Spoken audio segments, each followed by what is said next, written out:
Hello, this is D and I'm back with another video. I want to be able to deliver the best content for you guys out there. Now, some stories I miss or don't cover for one reason or another during the week. So every Friday, I want to deliver the week's tech and gaming news for you guys in one video. Now, I love drones and I own a DJI Procopter and I've had it for about 3 months and I have to say it is so much fun. Now, this week DJI has announced a new drone called the Spark. Now, this will be available for pre-order now and ships on the 15th of June. Now, this drone has a similar footprint, actually a smaller footprint than the Galaxy S8 and packs many high-end features. Now, the drone has a 3D sensor on the front and sensors on the bottom for obstacle detection and avoidance. Now, this drone is very easy to fly. You can even use hand gestures to control it with, and this will be retailing for $499 US. Now, Microsoft has released a new Surface Pro. Now, gone is the numbering scheme, so the new one will not be called the Surface Pro 5.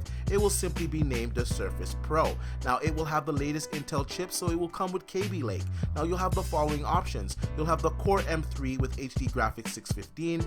You'll have the Core i5 7300U with the HD graphics 620, and last but not least, you'll have the Core i7 7600U with the Iris Plus graphics 640. Now, these chips will run fanless in the new Surface Pro, so expect them to be whisper quiet. Now, they will also support the new Surface Pen.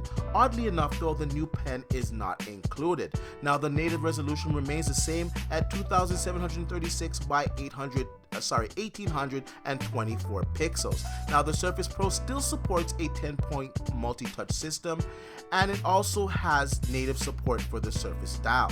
Now, I own a Surface Pro 4, and I will say that later this year we are getting a firmware update to support the Surface Dial as well. Now, there are very subtle changes in the new Surface Pro, and the most notable being the improved battery life. So if you're in the market to get one, I would say just get a Surface Pro 4 because it actually comes with the pen, and when you add it all up, it's actually a little bit cheaper, and like I said, there's not a huge difference on the new Surface Pro.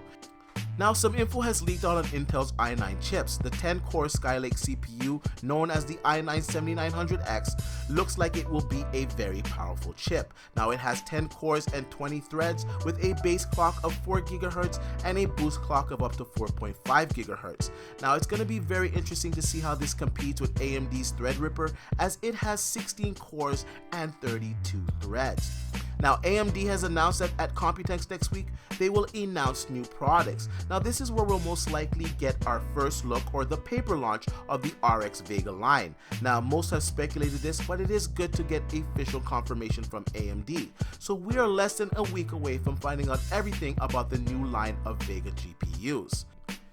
In gaming news, Microsoft rebranded Beam as Mixer and announced a host of new features. Now, apparently there were some legal issues around the name Beam, thus the name change.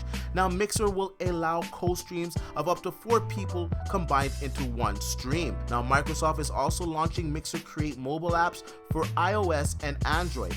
Now, they're only available in beta, but they'll support self-broadcasting and the ability to stream mobile games very soon. Now, once mobile gameplay streaming is available, you'll be able to join co-streaming broadcasts with players on PC, console, and of course other mobile devices. Microsoft also will be broadcasting their 2017 press conference at E3 in 4K over Mixer, so you're really going to see Scorpio's true fidelity in 4K as they unveil Project Scorpio. Now, Far Cry 5 was announced and it looks incredible. Now, this time it takes place in a small town called Hope County in Montana. Now, it's run by a cult and it does have some very creepy undertones, and I gotta say, Ubisoft did a great job on the trailer, and I can't wait to see and find out more about Far Cry 5. Now, this game is slated to come out on February 27th of 2018. Now, last but not least, for the first time ever, you'll have the opportunity to play as Jason Voorhees, the most famous killer in horror movies. Now, you'll be able to stalk your prey, ambush them whenever you see fit, and strike fear into the hearts of so many helpless victims as you become the legend. Now, this game is available now on Xbox One and other platforms. Well, I really want to know what you guys think of the new format. Do you like the idea of me doing tech and gaming news at the end of the week so that we can get all the stories together? I also want to know what you think about the stories that I included on today's tech and gaming news. Please leave your comments down below. I ask you guys to like, share, and subscribe to the channel, and I'll see you guys on the next one.